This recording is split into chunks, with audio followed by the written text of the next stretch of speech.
my mum forcing me to do it. The only reason I considered it is because I wanted to go camping. I'd never been. It was DV. Oh, Duke of Edinburgh. Duke of Edinburgh. But I did it anyway. And then my DV coordinator sort of sent me along to FAB, which is a organisation that's been going for 50 odd years now. And what is FAB?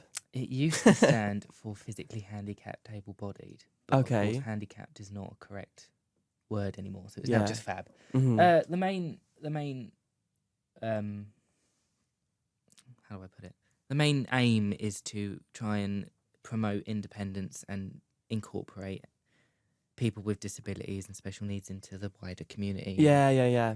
I'm quite amazed by your, I guess, journey, because you sort of went from someone that didn't necessarily want to volunteer to kind of... started out, there was 10 of us volunteering for this little club as part of DV, and after the 6 months or 3 months, whatever it was, I was the only one left, and I stayed. Really? I loved it. Yeah. Absolutely loved it. And then actually that club closed down because of financial reasons. Oh, that's such a But shame. they said, they ran, because FAB has different clubs all over. It has about 220 clubs all over the UK, and they said they wanted to bring me with them. Yeah. To Hounslow, so I went with them, and then 6 years later, I'm a proper youth worker for kids with disabilities and learning needs, and That's amazing. So I didn't want to volunteer, but if I didn't, my life would not be shaped the way it is now. That's the main. It's the aim of that. Change your life, basically. Transform. Because it also defined my A levels, my degree. It defined everything I went on to do. Yeah.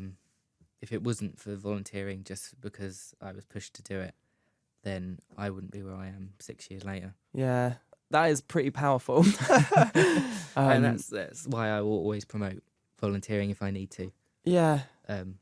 Because it can be life-changing. Yeah. You need to commit. That's the thing that people don't really do. They commit.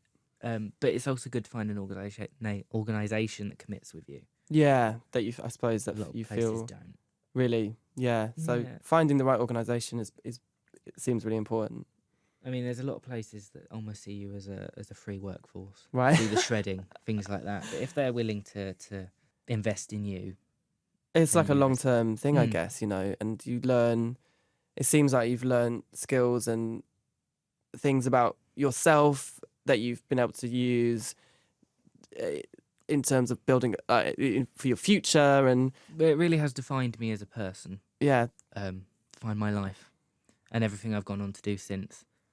You should be a spokesperson for this organisation. You kind of are, I guess. Yeah, this is what you do now. I did the same thing for the I Will campaign. Oh, okay. I don't know if you know about that. It was devised by Prince Philip, and it had supporting from David Cameron and Ed Miliband, and it was about supporting youth and volunteering and things. And I ended up going along to the O2 and being shoved on stage and talking about the same thing. Wow.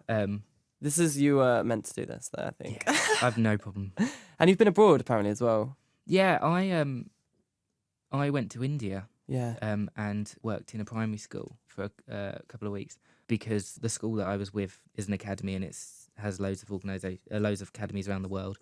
And we went round there, and it was shocking for me to find out that actually in that culture they have sort of no specialised disability classes or anything like that. Oh, right, yeah. And this was quite a high fee paying school. It was a very posh school. Yeah. And what they did instead was they took all of them that they couldn't teach and just put them in a room together. And didn't give them anything. Any really? Well, they gave them a normal teacher who would try to teach them, but they have these needs that aren't being addressed. Yeah.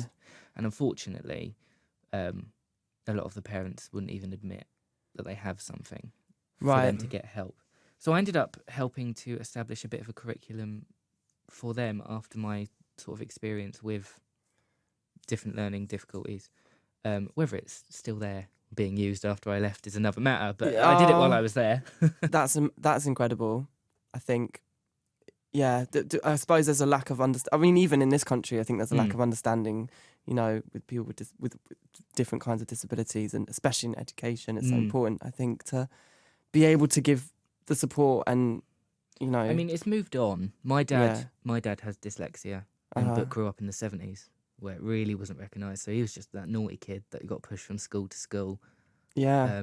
But if he had some support back then, I know dyslexia gets a lot of support, but other things, Yeah. are now on the same boat. How would you persuade me if I was a bit unsure of volunteering? I would say it has the potential to change your life if you are willing to let it.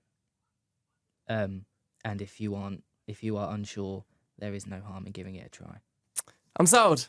I'm gonna do it.